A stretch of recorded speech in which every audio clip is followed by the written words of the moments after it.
ಉತ್ತರ ಜನರ ಜೀವನಾಡಿ ಅಂದರೆ ಉತ್ತರ ಕರ್ನಾಟಕದ ಜನರ ಜೀವನಾಡಿ ಕೃಷ್ಣೆಗೆ ಬಾಗಿನ ಭಾಗ್ಯ ಯಾಕಿಲ್ಲ ಅನ್ನೋದು ಸದ್ಯದ ಪ್ರಶ್ನೆ ಅಲ್ವೇ. ಅದು ಕೂಡ ನಮ್ಮ ಜೀವನದಿನೇ, ಉತ್ತರ ಕರ್ನಾಟಕದ ಜನತೆಗೆ ಜೀವನಾಡಿಯೂ ಹೌದು, ಜೀವನದಿ ಕೂಡ ಹೌದು. ಹಿಂಗಿರುವಾಗ ಅಲ್ಲಿ ಯಾಕೆ ಬಾಗಿನ ಅರ್ಪಿಸ್ತಾ ಇಲ್ಲ?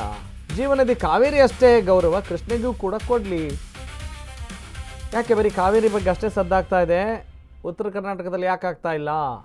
ಈಗ ಉತ್ತರ ಕರ್ನಾಟಕದಲ್ಲಿ ಕೃಷ್ಣೆಯ ಪರ ಧ್ವನಿ ಕೂಡ ಹೆಚ್ಚಾಗಿದೆ. ಆಲಮಟ್ಟಿಯ ಲಾಲ್ ಬಹದ್ದೂರ್ ಶಾಸ್ತ್ರಿ ಡ್ಯಾಮ್ ಬಹುತೇಕ ಭರ್ತಿಯಾಗಿದೆ. 123.081 TMC ಜಲಾಶಯದ ಗರಿಷ್ಠ ಸಂಗ್ರಹ ಸಾಮರ್ಥ್ಯ ಇದೆ. ಸದ್ಯ ಜಲಾಶಯದಲ್ಲಿ 121.093 TMC ನೀರು ಸಂಗ್ರಹ ಆಗಿದೆ.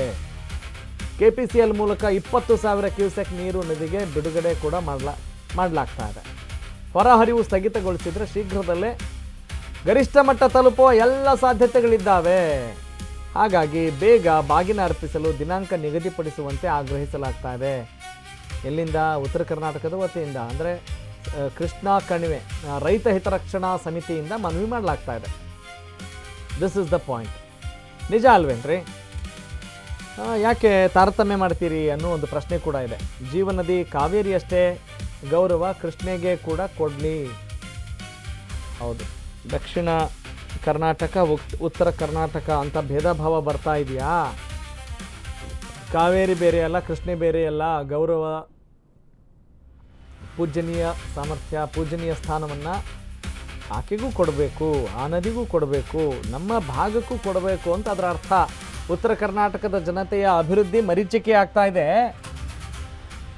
ಅನ್ನುವ ಒಂದು ಮಾರ್ಮಿಕ ಸಂದೇಶ ಕೂಡ ಇದ್ದಂಗೆ ಕಾಣಬಹುದು ಇದರಲ್ಲಿ. ಯಾಕಂತ ಹೇಳಿದ್ರೆ ನೀವು ನೋಡಿದಿರಿ, ಉತ್ತರ ಕರ್ನಾಟಕದ ಅಭಿವೃದ್ಧಿ ಯಾವಾಗ್ರಿ? ಈಗ ಚಳಿಗಾಲದ ಅಧಿವೇಶನದಲ್ಲೂ ಕೂಡ ಬೆಳಗಾವಿಯಲ್ಲಿ ಸುವರ್ಣಸೌಧದಲ್ಲಿ ಅಧಿವೇಶನ ನಡೆಯುತ್ತೆ ಅಲ್ವಾ? ಅದರಲ್ಲಿ ಎಷ್ಟು ದಿನ ಕಲಾಪ, ಅಲ್ಲೂ ಇದೆ ತಾನೆ. ಇಲ್ಲಿ ಸಲ್ಲುವವರು ಅಲ್ಲಿಯೂ ಸಲ್ಲುವರಯ್ಯ. ಬೆಂಗಳೂರಲ್ಲಿ ಈ ಅಧಿವೇಶನದಲ್ಲಿ ಸಲ್ಲುವವರು, ಮುಂಗಾರು ಅಧಿವೇಶನದಲ್ಲಿ ಸಲ್ಲುವವರು ಚಳಿಗಾಲದ ಅಧಿವೇಶನದಲ್ಲೂ ಸಲ್ಲುವರಯ್ಯ. ಇಲ್ಲೇ ಹೀಗೆ, ಇನ್ನಲ್ಲಿ ಹೆಂಗೆ ಅಲ್ಲೂ ಹಾಗೆ ಅಲ್ವಾ? Okay, for that matter I told you. ಈಗ ಸದ್ಯಕ್ಕೇನು ಆಲ್ಮಟ್ಟಿಯ ಲಾಲ್ ಬಹದ್ದೂರ್ ಜಲಾಶಯ ಈಗ ಬಹುತೇಕ ಭರ್ತಿಯಾಗಿದೆ.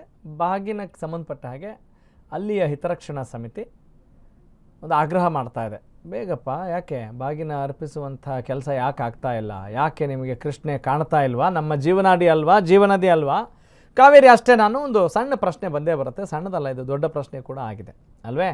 ಹಾಗಾಗಿ ಉತ್ತರ ಕರ್ನಾಟಕದ ಜನತೆಯೂ ಕೂಡ ಆ ನಿಟ್ಟಿನಲ್ಲಿ ಒಂದಿಷ್ಟು ಸಂಪತ್ಭರಿತ ಭಾಗದ ಜನರಿಗೆ ಅಭಿವೃದ್ಧಿ ಆಗಲಿ, ರೈತರಿಗೆ, ಅಲ್ಲಿಯ ಜನರಿಗೆ ಕುಡಿಯೋಕ್ಕಾಗಿರ್ಬೋದು, ಕೃಷಿಗಾಗಿರ್ಬೋದು ಒಳ್ಳೆಯದಾಗಲಿ ಅನ್ನುವ ಒಂದು ಇಂಟೆನ್ಷನ್ ಆ ಒಂದು ಸುದ್ದಿಯಲ್ಲಿದೆ ಅನ್ನೋದು ಒಂದು ಭಾವಾರ್ಥ.